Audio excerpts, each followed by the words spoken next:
Alright guys, Hazink here, welcome back to the channel for another Final Fantasy VII Evercrisis video. And in this one, we're going to be taking a look at Crisis Dungeons, where you can get some unbelievable rewards that will actually going to really help you progress on your account, help you progress, get a lot more growth, and unlock a lot of new abilities and things like that, because these materials are things that are actually quite difficult to obtain just playing normally and pushing through the game, having to grind various stages and things like that. You also get access to new medals that will allow you to exchange and get yourself more materials that you can get from the exchange shop, some really rare materia which is going to help you do more damage, possibly come with some really decent substats and things like that.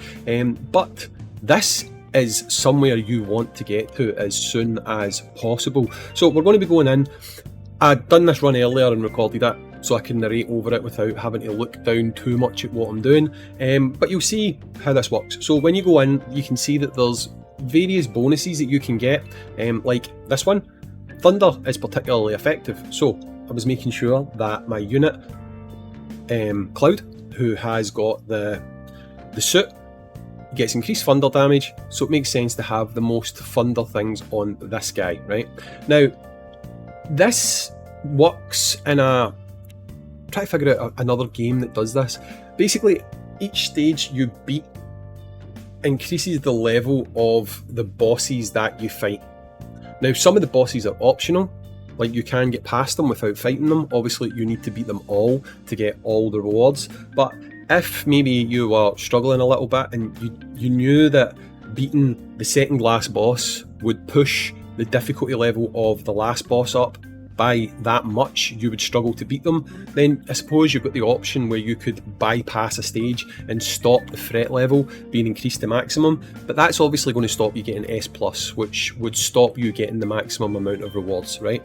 So when you beat a boss, this is how it will kind of play out. So you'll get your score. Your score is like a combined score, so each time you beat a stage, the score will add on and you'll get an overall score at the end.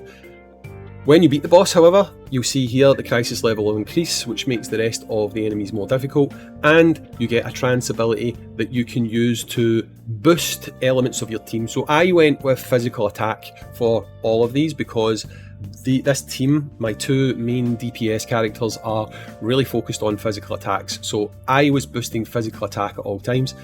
You can also notice there that there was that little icon on the ground. I could have opted not to go for that, and then I wouldn't have had to do this fight. Now you can see here, if you look at my characters, you'll notice that they have a little red minus percentage. That is, they have lost that HP. So that's like a permanent loss to the HP, which again, unless you've got particularly high XP, or HP, sorry, that could again run into a bit of an issue for you. But obviously if you've got healers, you can keep topping yourself back up within the battle and it doesn't become too much of an issue. And like everything else in this game, or any RPG really, over leveling will help you. Nothing scales, it doesn't scale with your difficulty, with your level. So if you over level yourself, then you can really go in and clear these off, no problem at all. Over leveling is something that, honestly, I'm a Disgaea player. I played Disgaea for years, so I'm pretty used to leveling my characters up as high as possible to beat extra stages, and pretty much it's the strategy that I've been employing for this game so far. There's been a lot of min-maxing involved, like making sure I've got the right sub-weapons on characters to boost specific areas of their kit, getting materia that will give me percentage boosts to the same stats that I want, like physical attack, like magical attack, like healing, that type of stuff.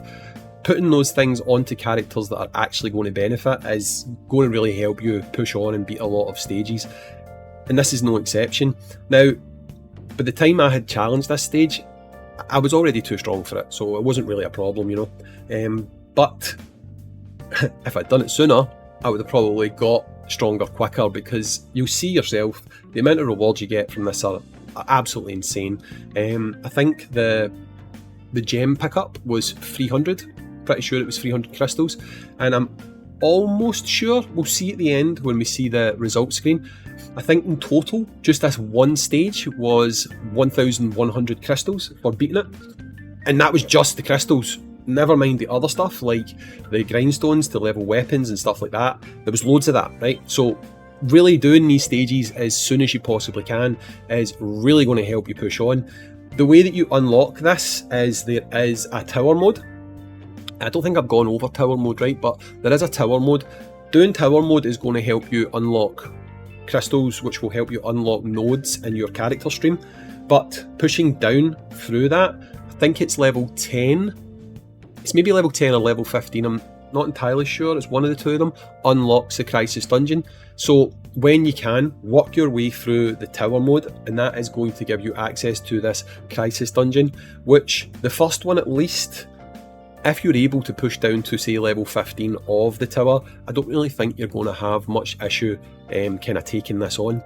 So I think we've got like 2 bosses left now, and then we can kind of see what the payouts are like from this event. This one here, I think, is, I'm pretty sure that's the second last one. When we go down here, there's a chest, I believe, with one random battle, and then the boss. So there's a random battle.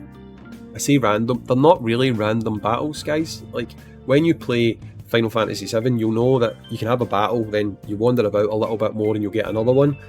These stages have like a set number of random battles, so once you've triggered them, you can freely then explore the map, and you're not going to have more fights popping up. So they're not random battles in the true sense of Final Fantasy, right?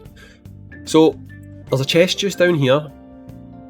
Yep, and then over to fight the boss, and there's no more battles before the boss. So this is the last fight, and then we'll be able to see kind of the payouts that you get from doing this. And there's loads of these. They've got them, I think in total there's 4 Crisis Dungeons, and you can do them on normal difficulty and hard difficulty.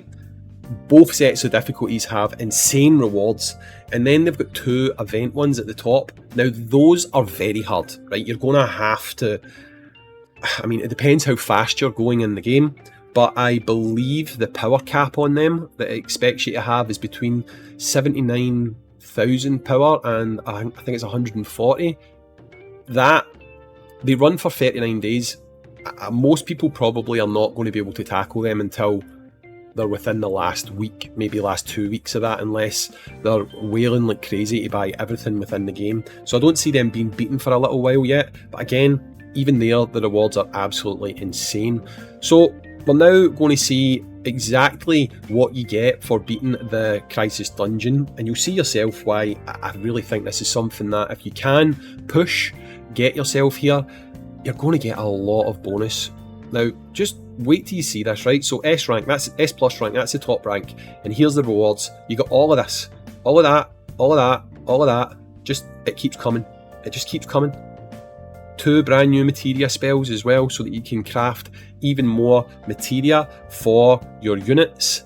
I mean, it's nuts. It's absolutely nuts how much stuff you get here. So look, there's 100, plus we get the 300 drops, that's 4, 5, 6, 7, 8, 9, 10, 11, 1,100 crystals.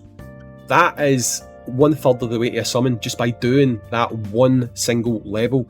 So it's absolutely insane, guys. If you can, push yourself on, get into the Crisis Dungeon. You get so many goodies that are going to help you. I highly recommend pushing to get there as quickly as you can, because it's going to help you so much. Anyway guys, I've been Hazink, thanks for watching, and I'll catch you all in the next one. Peace.